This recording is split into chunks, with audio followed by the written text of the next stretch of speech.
The day I was supposed to meet my fiancé at City Hall to get our marriage certificates, I saw him being pinned against a wall and kissed by his female boss.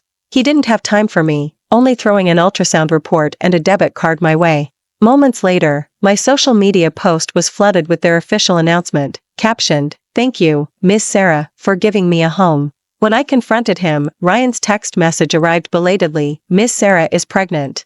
It's not easy for a divorced woman to raise a child alone, so I have to become her husband. She promised that if I marry into her family for their fortune and influence, she'd make me a vice. Haven't you always supported my career? Just for my sake, bear with it a little longer, be my mistress. We can still meet privately. Once I get established, I'll divorce her and come back to file our marriage license with you." Seeing my silence, he sent another voice message, his tone condescending, "There's 200,000 on the card, consider it compensation from me. Isn't that enough?" I stared at my phone, so furious I started laughing.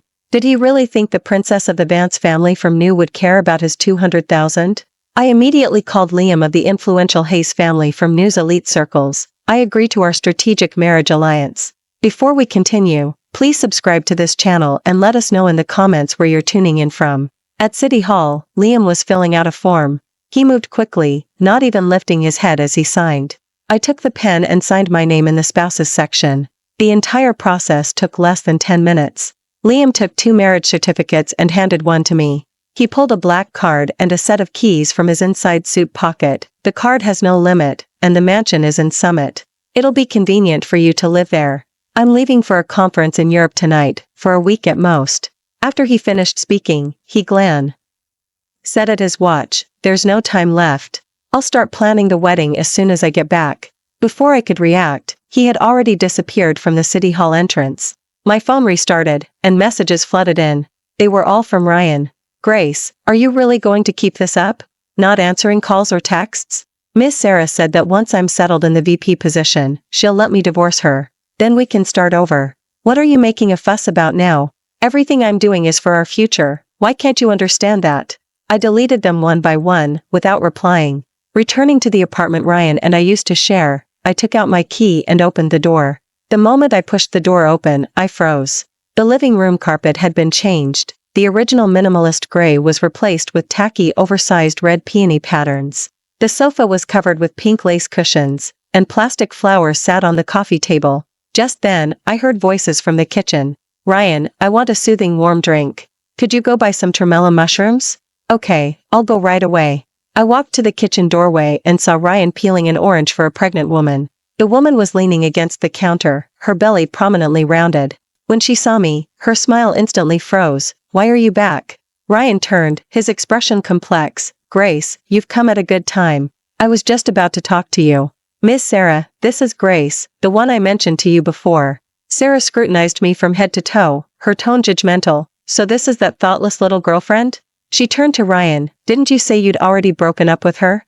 "I haven't had a chance to tell her officially yet," Ryan said, a little embarrassed. Sarah frowned, "Then make it clear quickly. I don't want to see her in my house again." If I wasn't mistaken, I was the one paying the rent for this apartment. "Grace, all your things are packed up. They're in the guest room." Ryan pointed to the inner room.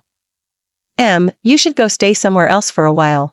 We'll think about having you back after Miss Sarah has the baby." I pushed open the guest room door and saw several trash bags piled on the floor. Inside were my clothes, books, and cosmetics. On the nightstand, our framed photo had been shattered, shards of glass scattered across the floor.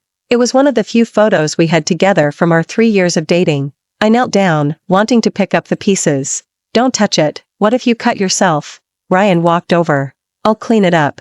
He swept the shards into the trash can, his movements gentle. "Grace, I know you feel wronged." "I'm not wronged." I stood up. "I just came to get my things." Sarah's voice came from the living room. "Ryan, I'm hungry. Go buy some tremella mushrooms quickly." "Coming right away," he replied, then told me, "Just stay in the guest room for now. We'll talk when I get back." I watched him rush off to attend to Sarah, and suddenly found it amusing. He once said he hated bossy women the most. Yet now, he was being ordered around by a pregnant woman, and seemed to enjoy it. "Oh, and," Sarah called towards the guest room, "help me take those trash bags outside the door. Don't let them make the house dirty." Ryan nodded. "Okay, Miss Sarah." He walked over to me and reached out to pick up the trash bags. I grabbed his wrist. What do you think you are? Ryan froze. I had never spoken to him in that tone before. Grace, calm down. I am calm. I let go of his hand. Didn't you want me to leave? I'm leaving now. I dragged my suitcase, leaving the home I once shared without looking back. Behind me, I heard Sarah's complaints. That woman has such a temper. No wonder you wanted to break up with her. Ryan didn't retort. The moment the elevator doors closed, I heard him say, Miss Sarah, please calm down. It's not good for the baby. The next day, I stepped into the company building. The receptionist's eyes instantly took on a subtle shift when she saw me. Everyone in the company knew about Ryan and Sarah. Grace is back. I heard her boyfriend is becoming a vice. It's all thanks to a woman, isn't it? I ignored the whispering glances and walked directly to the printer. I only printed one page. Pushing open Sarah's office door, I saw Ryan kneeling on the floor, carefully massaging Sarah's calves as she sat in her chair. Seeing me, he instantly sprang up, his face flushed. Grace, what are you doing here? Sarah squinted at me. Looks like someone still hasn't learned her lesson. I slapped my resignation letter onto Sarah's desk. Resigning? Sarah picked up the paper and sneered. Grace, do you think you can just walk away? Your projects haven't been handed over yet. According to the contract terms, you'll need to compensate the company 3 months' salary. She leaned back in her chair, her voice condescending. But considering your many years here, I can be lenient. Ryan immediately interjected. Grace, don't be impulsive. Having a stain like this on your resume will make it hard to find another job later. I suddenly laughed. Resume? I looked at Ryan. Who helped you optimize your resume? 3 years ago, he was just a salesperson who graduated from a third-rate university. All those impressive project experiences on his resume were completely fabricated by me. Even this job he had now, I pulled strings to get him in. Ryan's lips began to tremble. I turned to Sarah. Is 200,000 enough? She paused, startled. 200,000 for what? The breakup fee you gave to this man who was supposed to marry into your family for their fortune and influence. I pulled the check from my bag. He gave it to me yesterday. Sarah's expression began to change. 200,000 to buy out 3 years of a relationship. I must say, the price you set for the man marrying into your family for fortune and influence is quite high. My voice was laced with sarcasm. However, the decor taste of your home certainly matches that price. Plastic flowers with oversized red peony patterns, truly a perfect match. Sarah's face completely changed. She suddenly stood up, glaring at Ryan. 200,000? Where did you get 200,000 from? Ryan hastily explained. Miss Sarah, I can explain. Explain what? Sarah's voice grew sharp. The money I gave you gave it to another woman? No, Miss Sarah, enough. Sarah roared. I picked up the check, tore it in half, and tossed it onto her desk. Consider this your compensation. As I turned to leave, Sarah's hysterical roar came from behind me. Ryan, you explain yourself. Ryan's frantic explanations blended with Sarah's accusations. I stepped out of the office, leaving all the noise behind me. Just as I walked out of the company building, a black business van pulled up in front of me. The window rolled down, and Sarah's face appeared before me, a triumphant smile on her lips. Grace, get in the car. I turned and walked away. 2 security guards jumped out of the car, blocking my path from either side. One of them was old David from the company, who usually nodded a greeting whenever we met. Miss, please don't make things difficult for us. I looked at old David. You're breaking the law. Ryan got out of the passenger seat, avoiding my gaze. Grace, just get in the car. Why should I get in the car? Sarah's voice came from inside the car. Because you just humiliated me. The security guards flanked me, and Ryan stood directly in front. 3 men against 1 woman, the outcome was clear. Ryan, are you sure you want to do this? His hand visibly trembled as he reached for me, but coughed from inside the car, and his expression immediately changed. I'm sorry. He and the security guards forced me into the car. Sarah sat across from me, holding a bouquet of roses. Grace, do you think humiliating me is the end of it? She gently stroked the petals, her voice terrifyingly soft. Tonight, I'm ing to teach you a proper lesson. I leaned against the car window and closed my eyes. The car stopped in front of an upscale private club. Ryan opened the car door, reaching out to help me alight. I slapped his hand away. Don't touch me. His hand froze in midair, then slowly lowered after a moment. The private room was filled with smoke, and a middle-aged man sat in the center of the sofa. When he saw us enter, his eyes instantly lit up. What a beautiful young lady. Sarah pushed me forward. Director, this is that presumptuous employee I told you about. Director scrutinized me from head to toe, his gaze unpleasantly sticky. Not bad, not bad. I like women with spirit the most. He patted the sofa beside him. Beautiful, come sit here. I stood still. Sarah's face instantly darkened. Grace, director is talking to you. Director burst out laughing. Interesting, very interesting. Little beauty, do you know who I am? I still said nothing. I'm chairman of Tiancheng. Your company's biggest client. He raised his glass. One word from me, and your company will collapse. He stood up and walked towards me. Beautiful, have a drink with me, and we'll forget about the unpleasantness just now. I took a step back. He continued to approach. Don't be afraid, I'm not a bad person. As he spoke, his hand landed on my shoulder. Let go. Why so fierce? His hand began to wander. Come on, let's have a drink with me. I glanced at the glass on the table, then at his lecherous face. All right. I picked up the glass, and director smiled smugly. The next second, I splashed the entire glass of red wine onto his face. Director yelped, the red wine dripping down his cheeks, instantly staining his white shirt crimson. A deathly silence filled the private room. Sarah reacted, rushing over to me and slapping me hard across the face. My face instantly burned, and my ears rang. Grace, are you crazy? Sarah's voice was sharp and shrill. Do you know what you're doing? Director, why? At his face with a tissue, his eyes filled with fury. Is this woman sick? Sarah turned to Ryan. Hold her down and make her kneel and apologize to director. Ryan stood to the side, his face ashen. Ryan. Sarah snapped sharply. Didn't you hear me? He slowly walked towards me, his eyes filled with internal struggle. I'm sorry. His hand gripped my arm. I stopped struggling altogether, quietly watching him. His hand trembled, but he didn't let go. I turned to Sarah. Congratulations, you've bought yourself an obedient thing. Sarah's face contorted. What did you say? But it's not expensive. 200,000 for a dog isn't expensive. 200,000 for a dog? Grace, do you really think you're somebody important? Sarah snatched the liquor bottle from the table, twisted off the cap, and walked towards me. Ryan stood rooted to the spot, his face as pale as paper. Ryan. Sarah's voice was sharp and shrill. Think carefully. Are you going to help me hold her down, or are you going to kneel with her? He trembled all over, then slowly walked towards me. I stopped struggling.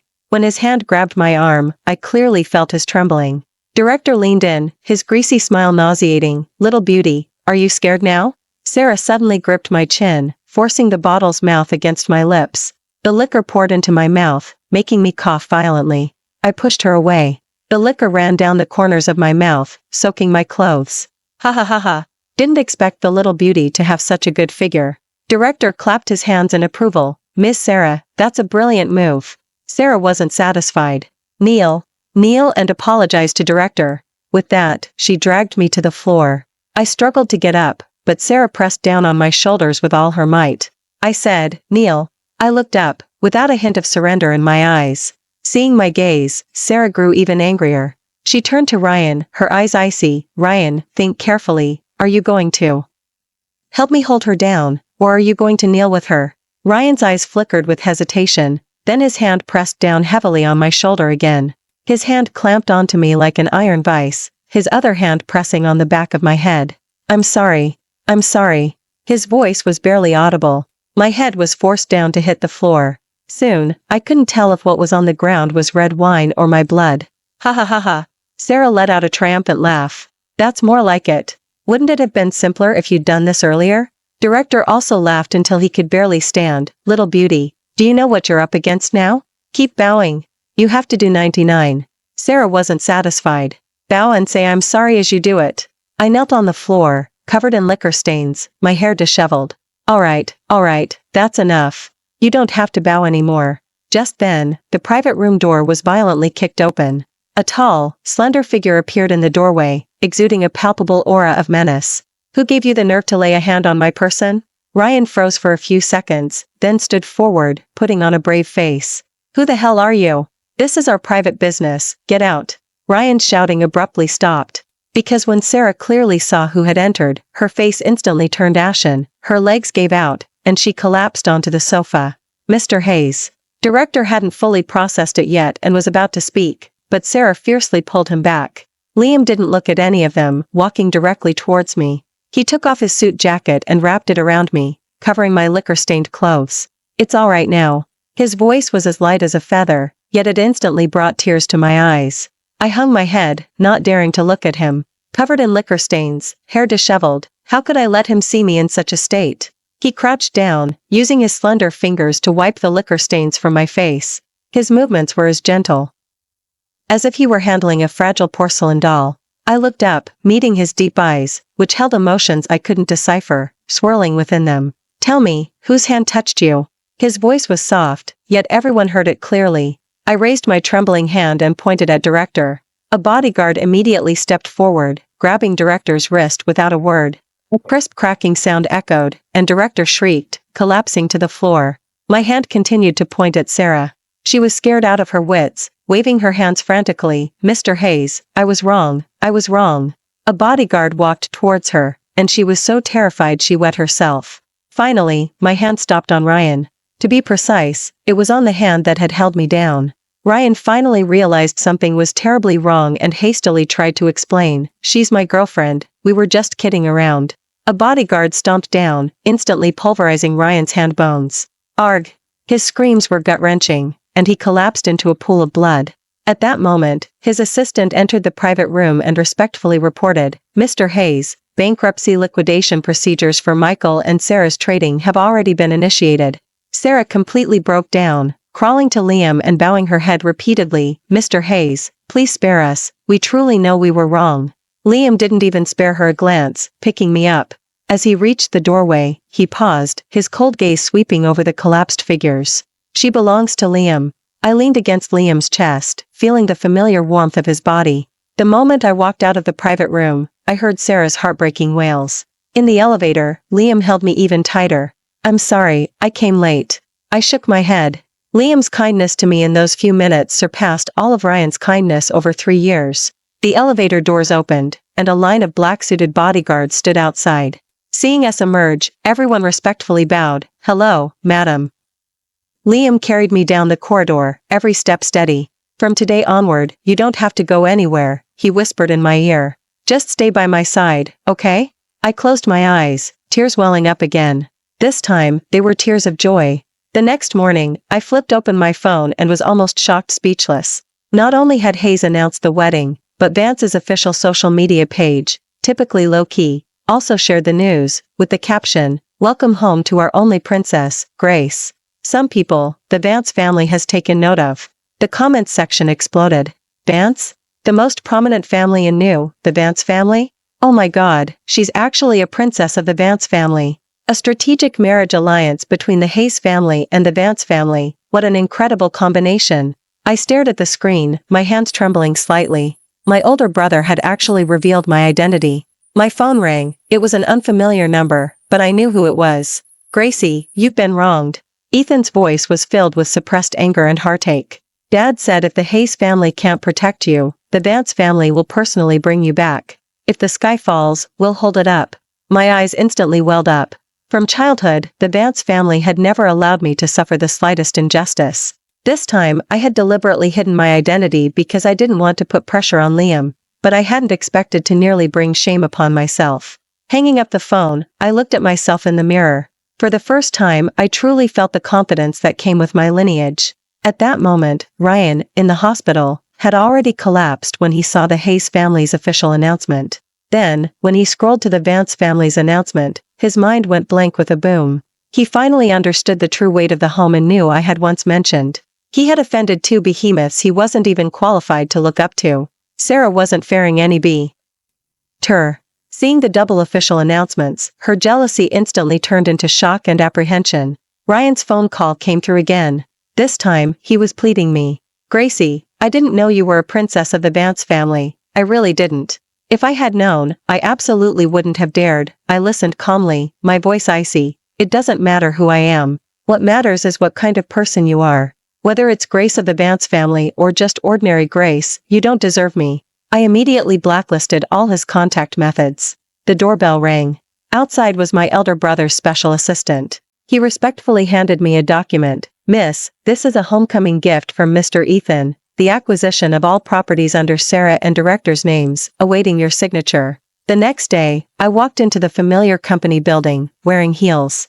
Only this time, my identity had changed from a terminated employee to a parachuted in general. The elevator doors opened, and the entire office area instantly fell silent. Everyone's gaze turned to me, their eyes filled with shock. I walked directly to Sarah's office and pushed the door open. Sarah was applying makeup. The moment she saw me, her powder compact fell to the floor with a clack. "What are you doing here?" Her voice trembled. I sat down in her executive chair and crossed my legs. "From today on, this is my office." Sarah's face instantly flushed crimson. "Grace, don't go too far." "Too far?" I scoffed. "Then what do you call seducing someone else's boyfriend?" Her lips trembled, unable to speak. Just then, a commotion came from outside the door. A middle-aged woman pushed the door open, followed by several security guards. "Which vixen dares bully my son?" Ryan's mother, Sharon, stormed in aggressively, and the moment she saw me, she began to curse. "You shameless hussy! My son was so good to you, and you're still not satisfied. How dare you have someone break his hand?" I quietly watched her perform. Sharon pulled a bracelet from her bag, and tears instantly welled up. "This is our family's heirloom bracelet, which I originally intended to give you as a betrothal gift. But now, it's clear you don't deserve it at all." Sarah added fuel to the fire from the side. "Auntie, she's climbed up the social ladder now. How could she still care about ordinary people like us?" I took the bracelet and examined it carefully for a few seconds. "Heirloom?" I suddenly smiled. Smash! I violently smashed the bracelet onto the floor, and it instantly shattered into pieces. Sharon shrieked, rushing forward to pick up the fragments. "You pay for my heirloom." I looked down at her. "Heirloom? A cheap bracelet from a discount store, and you dare call it an heirloom?" Sharon's face instantly went pale. "Also, I didn't break your son's hand. He brought it upon himself by provoking someone he shouldn't have." As I spoke, the door was pushed open again. 2 bodyguards escorted Ryan inside. His right arm was in a cast, and his face was as pale as paper. Sarah saw him, and tears instantly welled up in her eyes. "Ryan, how are you?" I took a document from my bag and lightly tossed it onto the table. "Paternity test report, want to take a look?" Sarah's face instantly went ashen, and Ryan also froze. "What does this mean?" Ryan picked up the report, trembling. The moment he saw the results, his entire body started shaking. "This isn't my child?" Sarah waved her hands frantically. "Ryan, listen to me, explain what?" Ryan's voice was a roar. "The child in your belly isn't mine." He swung his uninjured left hand and slapped Sarah hard across the face. Sarah fell to the ground, covering her face and crying hysterically. "Ryan, I didn't betray you. I really didn't." I leisurely flipped to the second page of the report. Indeed, there was no betrayal. After all, there was no loyalty to begin with. Ryan snatched the report. When he saw the second page, he froze completely. Mike? The company's procurement manager, in his 40s, married with 2 children. Sarah usually looked down on him the most. "Impossible. Absolutely impossible." Sarah shook her head like a madwoman.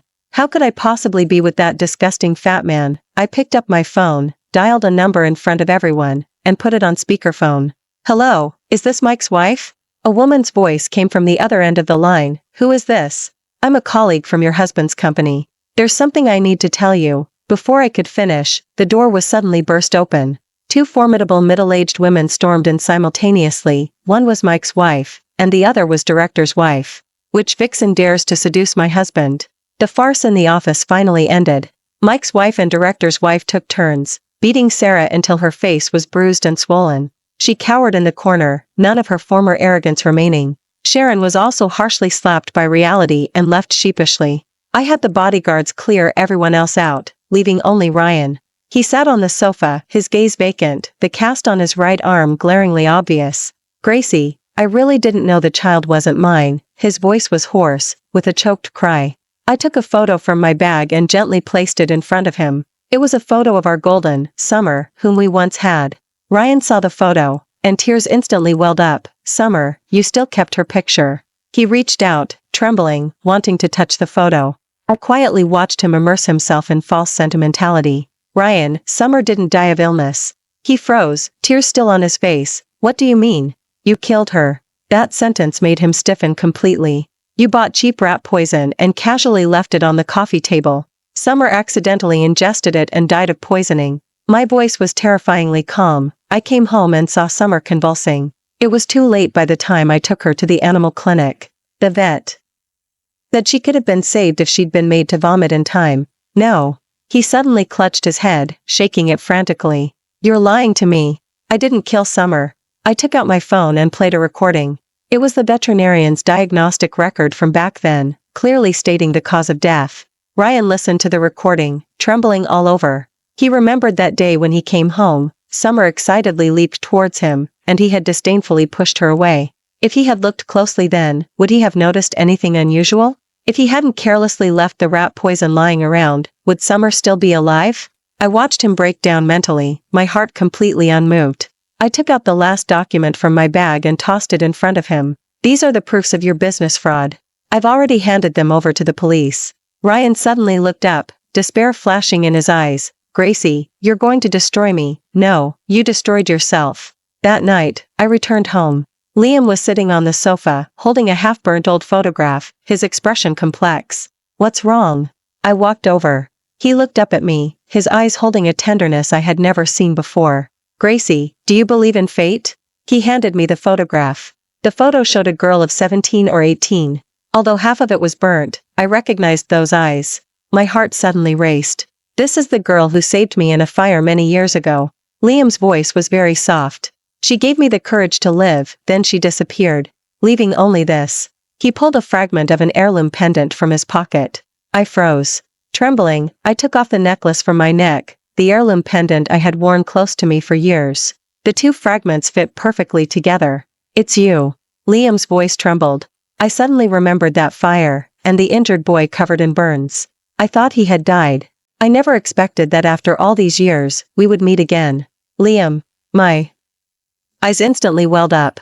He suddenly stood up and hugged me tightly. The strategic marriage alliance was just an excuse. It was love at first sight for me. He whispered in my ear, now, it's destiny. Wedding preparations entered their final stage. Liam personally selected a pink diamond ring. The customization fee alone cost 30 million. Only you deserve the best in this world. He lightly kissed the back of my hand. My heart felt warm. Before, Ryan wouldn't even splurge on an ordinary diamond ring, always saying diamonds were just hype. With the Vance and Hayes families joining forces, the entire upper crust of Brighton society was abuzz about the wedding. The media vied to report on it, calling it the wedding of the century. I was at the bridal boutique for my final fitting when my assistant rushed in frantically. Miss, there's an old man kneeling outside who refuses to leave, saying he needs to see you. Pushing open the door, I saw a stooped figure kneeling on the ground. It was Ryan's father. Miss, please, save my son. The old man kowtowed repeatedly, his forehead raw and bruised. He hasn't eaten or drunk anything for 3 days, and the doctor says he could die at any moment. I looked at him, completely unmoved. I know my son wronged you, but he truly knows he made a mistake now. The old man trembled as he pulled out a piece of paper. This is his suicide note. Please, just see him one last time, just once. Liam arrived, his brows furrowed at the sight. Gracie, you decide.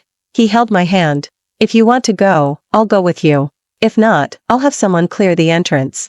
I looked at the old man kneeling on the ground and suddenly smiled. As the victor, it was certainly time to survey the spoils of war. Let's go to the hospital. In the hospital room, Ryan lay on the bed, emaciated and barely recognizable. Seeing me enter, his eyes suddenly lit up, and he struggled to sit up. Gracie, you're here. His voice was hoarse, his eyes red. I knew you still cared about me. I sat by the hospital bed, my expression indifferent. Go on, say your last words. He froze, then frantically shook his head. Seeing you makes me not want to die anymore. Gracie, can we start over? I swear I'll never betray you again. He reached out to grab me, but I avoided his hand.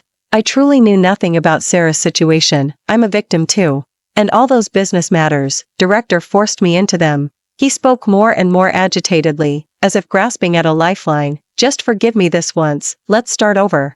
I quietly listened to him finish, watching the utterly broken man.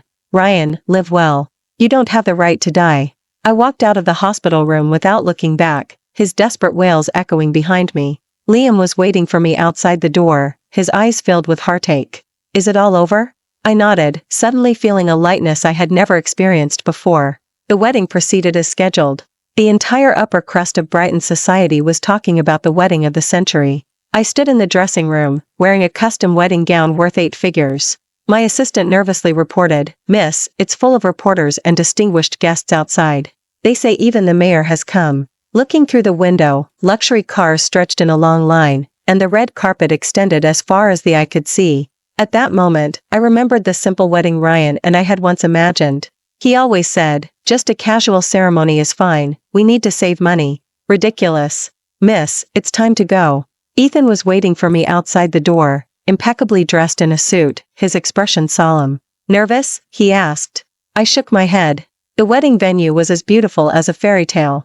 Crystal chandeliers hung in the air, flowers were everywhere, each one incredibly expensive. The hall was filled with Brighton's elite. I scanned the crowd and saw a few familiar faces. Sarah was huddled in a corner, wearing a CHEAP suit, her eyes filled with jealousy and resentment.